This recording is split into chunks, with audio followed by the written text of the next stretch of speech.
میں ان کا United form ہے، اس کو مسلم طلبہ آواز کہتے ہیں۔ 36 اسٹوڈنٹ یونینز جو ہیں وہ اس بینر کے شیلٹر کے نیچے ہیں۔ میرا نام سردار محسن عباسی ہے، میں مسلم اسٹوڈنٹ فیڈریشن پاکستان کا چیف آرگنائزر ہوں اور مسلم طلبہ محاذ کا ادنیٰ صدر ہوں۔ میرے ساتھ بلال ربانی صاحب بیٹھے ہیں مسلم اسٹوڈنٹس آرگنائزیشن کے، اور سردار مدر صاحب ہیں، اس کے ساتھ میرے ساتھ بیٹھے ہیں شہباز صاحب، یہ پاکستان تحریک انصاف کی اسٹوڈنٹ ونگ سے ہیں۔ ہمارے اور دوست بھی اس وقت موجود ہیں۔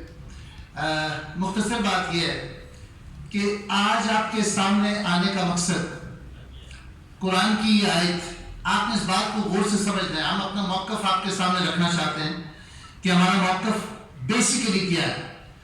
قرآن کی آیت موجود ہے کہ هو الذی ارسل رسولہ بالہدی ودین الحق لیظہرہ علی الدین کلہ وکفی باللہ شہیدا۔ ہم نے اس دین کو تمام دینوں کے اوپر غالب کر دیا اور یہ مکمل دین ہے، اس کے لیے میری شہادت کافی ہے۔ پھر اس کے بعد بات کہا گیا محمد رسول اللہ والذین معہ اشداء علی الکفار رحماء بینہم طاعون رکعا سجدا یبتغون فضلا من اللہ ورضوانا۔ اور مسلمانوں اور نون مسلمز کے درمیان جو فرق قرار دیا گیا ہے وہ رکوع و سجود قرار دیا گیا۔ ہمارا آج آپ کے سامنے آنے کا مقصد کیا ہے؟ سپریم کورٹ نے 6 فروری کو ایک فیصلہ دیا، قادیانی مبارک قادیانی کی ضمانت کے موقع کے اوپر اس کو پاکستان کے مختلف سرکاری مذہبی جماعتوں نے چیلنج کیا۔ 28 مارچ کو اس مقدمے کی تاریخ پر بحث و مباحثہ ہوا اور سپریم کورٹ نے 10 اداروں کو نامزد کیا۔ ان 10 اداروں نے ان تحفظات کا ذکر کیا جو تحفظات پاکستان کی تمام دینی حلقوں، مذہبی جماعتوں اور اسٹوڈنٹ یونینز کو تھے، اور ان سے کہا گیا کہ پلیز آپ اس کو ایڈریس کریں۔ پاکستان کی آئین، قانون اور اسلامی نظریے کے منافی جو فیصلہ ہے اس پر نظر ثانی ہونی چاہیے۔ وہ نظر ثانی کی درخواست دی گئی۔ اب مسئلہ یہ ہے، آپ نے اس بات کو سمجھنا ہے کہ جب آپ اسلام اور قرآن، یہ بہت حساس معاملہ ہے۔ اسلام کے اندر آنے کے لیے آپ کو صرف فقط ایک کلمہ پڑھنا پڑتا ہے، لا الہ الا اللہ محمد رسول اللہ۔ اس کی اخراج کی 10,000 وجوہات ہو سکتی ہیں۔ کسی ایک چیز کو نہ ماننا بھی آپ کو اسلام سے خارج، دائرہ اسلام سے خارج کر سکتا ہے۔ کسی ایک آیت کی انکار بھی آپ کو دائرہ اسلام سے خارج کرتی ہے۔ ہمارا موقف اور ہمارا جو واضح پیغام ہے اس وقت حکومت پاکستان سے، سب سے پہلے تو ہم سپریم کورٹ کے اس فیصلے کی پرزور مذمت کرتے ہیں اور اس کو سخت ترین الفاظ میں مسترد کرتے ہیں۔ اب اس کی وجہ دلیل کے ساتھ میں آپ کو دینا چاہتا ہوں۔ میرا موقف یا ہم طلبہ تنظیموں کا موقف کیا ہے؟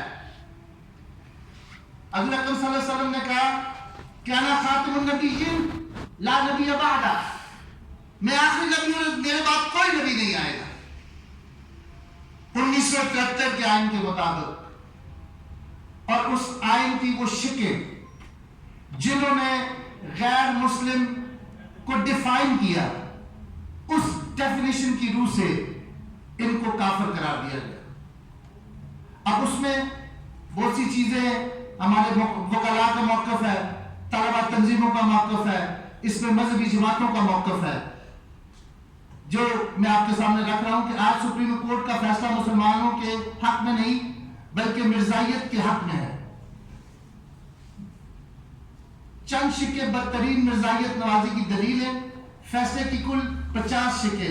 شک نمبر 6، اس میں لکھا گیا کہ مبارک ثانی پر پنجاب قرآن بورڈ کے دفعہ 7 لاگو نہیں ہوئی، بلکہ اس کا اطلاق ممنوعہ کتاب کے مصنف، ناشر، تابع یا ریکارڈ تیار کرنے والے پر لاگو ہوتی ہے۔ مبارک ثانی نے ملزم ہے، نہ مصنف ہے، نہ تابع ہے، نہ ناشر ہے۔ سوال یہ ہے کہ تفسیر صغیر کتب کی تابع اور ناشر تو جماعت مرزائیہ اور احمدیہ ہے، اس پر اس وقت تک کوئی ایکشن کیوں نہیں دیا گیا؟ ہمارا تو موقف صاف یہ تھا۔ شک نمبر 7، اس شک میں کہا گیا کہ 298C لاگو نہیں ہوتا کیونکہ تفسیر صغیر مرزائی ادارے میں تقسیم کی گئی۔ گویا چیف جسٹس صاحب نے لائسنس دے کر مرزائی اپنے اداروں میں تحریف شدہ ترمیم اور کفری حوالات پر مبنی مرزائی تقسیم کر سکتے، اس پر 298C لاگو نہیں ہوگا۔ اب جو سب سے اہم بات ہے، طاہر نقاش بنام ریاست کا ذکر کیا گیا۔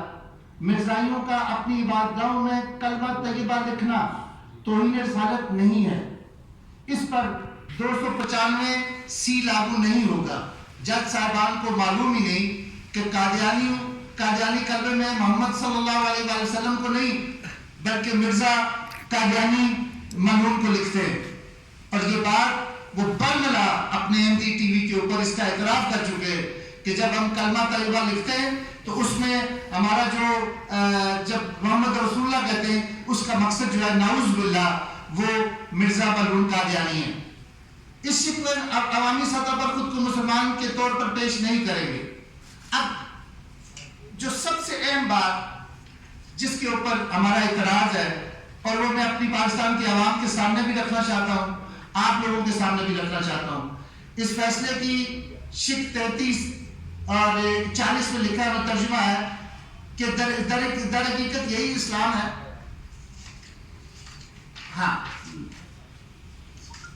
یہ اس میں انہوں نے لکھا ہے جی بیسیکلی جو سب سے خطرناک چیز انہوں نے لکھی وہ یہ لکھی کہ شک نمبر 40 فیصلے میں یہ بھی قرار دیا گیا کہ جن انتظامی احکامات کو اس مقدمے میں چیلنج کیا گیا تھا ان کا اطلاق احمدیوں کے صرف ان افعال پر ہوتا ہے، وہ عوامی سطح پر انجام دیں، نہ کہ ان افعال پر جو اپنے گھروں میں یا عبادتگاہوں میں کریں۔ چنانچہ انتظامی احکامات کے بعض اقتصابات نقل کرنے کے بعد قرار دیا گیا کہ ترجمہ مذکورہ بالا قیود سے واضح طور پر وہ کام مراد ہے جو عوامی مقامات پر یا عوام کی نظر کے سامنے سر انجام دیے جائیں، نہ کہ وہ نجی طور پر سر انجام دیے جائیں۔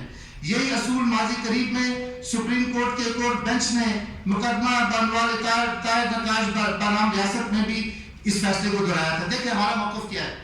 سپریم کورٹ یہ بات کہتی ہے کہ کیونکہ وہاں پر قرآن کو رکھا گیا اور اس کے خلاف کوئی بھی ڈیفائڈ یا ڈیسیکریٹڈ جو انسیڈنٹ ہے وہ نہیں پایا گیا، نہ انسلٹ پائی گئی اور نہ اس کو صرف رکھا گیا۔ اب ہمیں اعتراض کیا ہے؟ اگر کافر ہندو اپنے عبادت گاہ کے اندر قرآن کو رکھتا ہے تو ہمیں اس پہ کوئی اعتراض نہیں ہے۔ اگر یہودی رکھتا ہے تو ہمیں اس پہ کوئی اعتراض نہیں ہے، کیونکہ وہ اپنے آپ کو نون مسلم قرار دیتا ہے، وہ یہ تسلیم کرتا ہے کہ میرا مذہب اور میرے عقائد جو ہیں وہ اسلام سے متصادم ہیں۔ اگر وہ رکھتا ہے تو یہ ہماری کامیابی ہے۔ اگر جھوٹ رکھتے ہیں تو وہ بھی برملا اس چیز کا اعتراف کرتے ہیں کہ اسلام کے عقائد سے ہمارے عقائد جو ہے وہ متصادم ہیں اور ہم اپنا مذہب رکھتے ہیں، اپنا دین رکھتے ہیں۔ اگر وہ ہماری کتاب کو رکھتے ہیں تو یہ ہمارے لیے قابل باعث فخر چیز ہے۔ اب جو سب سے اہم بات جس کے اوپر ہمیں اس وقت تک اعتراض، سب سے پہلا اعتراض ہے کہ 10 ادارے لکھتے ہیں سپریم کورٹ کو جی کہ ان کے تحفظات جائز ہیں۔ کیا ہمارے ان تحفظات کو ایڈریس کیا گیا؟ بلکہ ان کو ہی گول مٹول کر کے سپریم کورٹ نے دوبارہ سے یہ فیصلہ دے دیا۔ کیا سپریم کورٹ نے یہ فیصلہ دینے سے پہلے اسلامی نظریاتی کونسل، شریعت کورٹ یا مفتیان دین جتنے بھی ہیں جو اس وقت اس پاکستان کے اندر موجود ہیں، کیا ہم سے کنسلٹ کیا گیا؟ میرے خیال میں تو سپریم کورٹ کا ایسا کوئی، میں چیلنج کرتا ہوں کہ سپریم کورٹ کے جج ایسے بھی ہیں جن کو 6 کلمے پورے نہ آتے ہوں، یہ سنا لیں۔ اگر ان کو کلمے 6 پورے نہیں آتے بھائی تو اتنے حساس معاملے کے اوپر آپ یہ فیصلہ without the consult of the expert on ideology of Islam آپ کیسے کر سکتے ہیں؟ آپ نے کیا ہم سے کنسلٹ کیا؟ ہمارا موقف کیا ہے؟ اسلامی شعار کا نام 1973 کے آئین کے مطابق اسلامی دینی اصلاحات کا جو استعمال ہے وہ احمدیہ گروپ، لاہوری گروپ یا احمدیہ گروپ، یہ دونوں نہیں کر سکتے۔